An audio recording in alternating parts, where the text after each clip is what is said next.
মই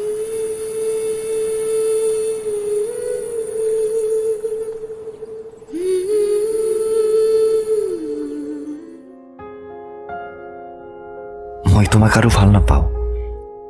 তোমাৰ অবিহনে মই জীয়াই থাকিবলৈ শিকিছোঁ।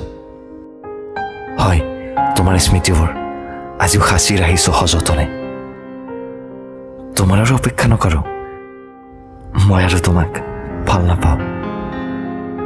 আকৌ এবাৰ তুমি মোৰ জীৱনত নাহিলেও মোৰ একো নহয়। হয়, তোমাক কেতিয়াও মই পাহৰিবতো নোৱাৰিম চাগে, কিন্তু এতিয়া তোমাক আৰু ভাল নাপাওঁ। তুমি য'তে থকা, যাৰ লগতে থকা, কেৱল তুমি সুখত থকা, ইয়াত বাহিৰে মোৰ হৃদয়খনে আৰু একো নিবিচাৰে। তোমাৰ মুখখন চাবলৈ মোৰ ইচ্ছা নাই। তোমাৰ ঘৰৰ সন্মুখেৰে আজিও অহা যোৱা কৰোঁ, কিন্তু তোমাৰ ঘৰৰ ফালে এবাৰো ঘূৰি নাচাওঁ। শুনা, মই আৰু তোমাক ভাল নাপাওঁ। তুমি নহ'লে এনেকৈ জীয়াই থাকিম কেনেকৈ।